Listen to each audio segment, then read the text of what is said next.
भारत सरकार क्रूज पर्यटन, इको पर्यटन और एडवेंचर पर्यटन जैसे क्षेत्रों पर ध्यान केंद्रित कर रही है ताकि इस क्षेत्र को बढ़ावा दिया जा सके।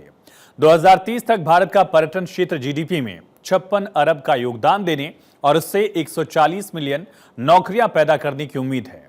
दुनिया में क्रूज पर्यटन के लिए वैश्विक बाजार का आकार 8 बिलियन का है, जिसमें भारत का हिस्सा मात्र 1% है, जो कि लगभग 80 मिलियन है। अब इसके और बढ़ने के लिए स्वदेश दर्शन 2.0 योजना की शुरुआत हुई है। इसका फोकस पर्यटन स्थलों के स्थायी और जिम्मेदार विकास पर है। केंद्र सरकार की इस योजना के जरिए पर्यटन के क्षेत्र में बड़ा अवसर मिल सकता है और भारत में क्रूज पर्यटन को बढ़ावा दिया जा सकता है।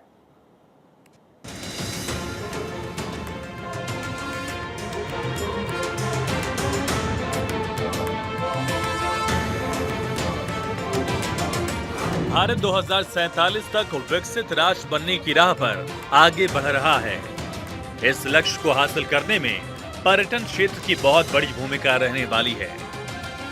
भारत में पर्यटन क्षेत्र के कायाकल्प के लिए केंद्र सरकार लगातार कदम उठा रही है।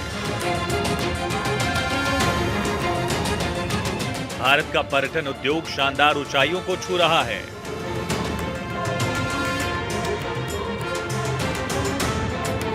दो 2030 तक यात्रा पर्यटन के क्षेत्र में चौथा सबसे बड़ा वैश्विक खर्च करने वाला देश बनने की ओर भारत अग्रसर है, जिसका कुल व्यय $410 बिलियन तक पहुंचने का अनुमान है।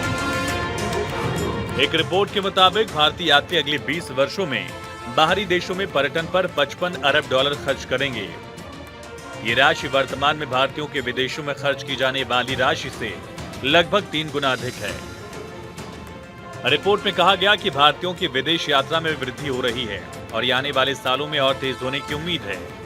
क्रूज यात्रा एक साथ अनेक नए अनुभव लेकर आने वाली है। ये जो लोग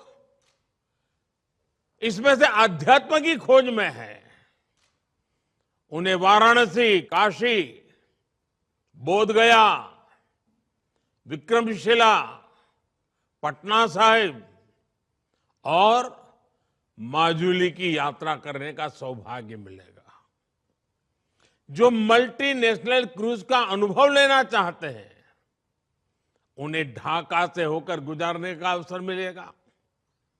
जो भारत की नेचुरल डायवर्सिटी को देखना चाहते हैं, उन्हें ये क्रूज सुंदरवन और असम के जंगलों की सैर कराएगा। जिन लोगों की रुचि भारत में नदियों से जुड़े सिस्टम को समझने में है, उनके लिए यात्रा बहुत महत्वपूर्ण होगी, क्योंकि ये क्रूज 25 अलग अलग नदियां या नदी धाराओं से होकर गुजरेगी। भारत सरकार ने 2030 तक पर्यटन उद्योग के जरिए $56 बिलियन विदेशी मुद्रा अर्जित करने का लक्ष्य तय किया है। इसके साथ पर्यटन में अगले 7 साल में करीब 14 करोड़ नौकरियों का भी लक्ष्य है। इस लक्ष्य को हासिल करने के लिए केंद्र सरकार खासतौर से क्रूज पर्यटन, पारितंत्र पर्यटन और साहसिक पर्यटन पर ध्यान केंद्रित कर रही है। इसमें अहम रोल क्रूज पर्यटन का भी है। इस दुनिया में क्रूज पर्यटन की मांग तेज हो गई है। दुनिया में क्रूज पर्यटन का 8 बिलियन का बाजार, भारत का हिस्सा 1% यानी 80 मिलियन मार्केट भारत का है। भारत में क्रूज बाजार की वृद्धि लगभग 5% की दर से 2027 तक क्रूज बाजार के लगभग 37% होने की उम्मीद। 2047 तक 1100 प्रस्तावित क्रूज जहाजों की संख्या, 110 नदियों के जलमार्ग और 208 क्रूज जहाजों का भारत में लक्ष्य है। 7500 किलोमीटर भारत की तट रेखा की लंबाई। इस लक्ष्य को हासिल करने के लिए केंद्र सरकार खासतौर से क्रूज पर्यटन, पारितंत्र पर्यटन और साहसिक पर्यटन पर ध्यान केंद्रित कर रही है। सरकार अब स्वदेश दर्शन 2.0 नाम की योजना शुरू कर रही है। इसके तहत पर्यटन गंतव्यों का सतत विकास सुनिश्चित किया जा रहा है। भारत में क्रूज टर्मिनल की कमी है, जिससे क्रूज जहाजों को डॉक करने और यात्रियों को उतरने में मुश्किल होती है। इन चुनौतियों का सामना करने के लिए भारत ने कई पहले की हैं, जिनमें क्रूज पर्यटन को बढ़ावा देने की उच्च स्तरीय समिति का गठन, सरकार नियमों को सरल बनाने के लिए काम कर रही है। सरकार क्रूज टर्मिनल बुनियादी ढांचे और अन्य सुविधाओं में निवेश भी कर रही है। केंद्रीय बजट 2024-25 में पर्यटन उद्योग का खास ख्याल रखा गया। आजादी की 100 साल होने के मौके पर विकसित भारत के सपने को धरातल पर उतारने के नजरिए से पर्यटन को 4 परिवर्तनकारी अवसरों में से एक माना गया। बजट में कहा गया कि मिशन मोड में सरकार पर्यटन को बढ़ावा देगी। इसके लिए राज्यों की सक्रिय भागीदारी और सार्वजनिक निजी भागीदारी को बढ़ाने पर जोर होगा।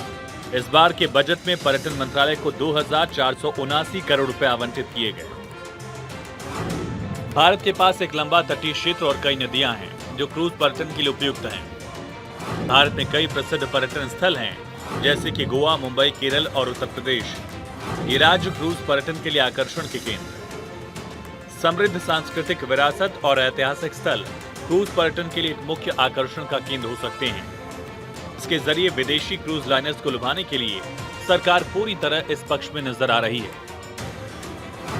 मालवाहक जहाज की तुलना में क्रूज जहाज के लिए प्राथमिकता बर्थिंग।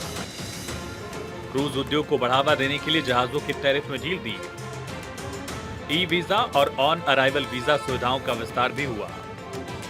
निष्कासन शुल्क हटाया गया। विदेशी क्रूज जहाजों के लिए तोड़फोड़ की छूट मिली। विदेशी जहाजों के लिए सशर्त IGST में भी छूट। बोटेज प्रतिबंध हटाने से विदेशी क्रूज जहाजों को घरेलू बंदरगाहों के बीच भारतीय यात्रियों को ले जाने की अनुमति मिलती है। भारत का पर्यटन उद्योग एक रोमांचक पथ पर अग्रसर है जो यात्रियों के लिए नए अनुभव, गंतव्य और अवसर प्रदान कर रहा है। जैसे जैसे देश का पर्यटन क्षेत्र बढ़ता जा रहा है, ये न केवल स्थानीय अर्थव्यवस्था को लाभ पहुंचाएगा बल्कि पर्यटकों को विविध और समृद्ध अनुभव भी प्रदान करेगा। भारतीय यात्रियों की खोज और अन्वेषण की इच्छा के साथ भारत के पर्यटन उद्योग का भविष्य अविश्वसनीय रूप से आशाजनक दिखता है।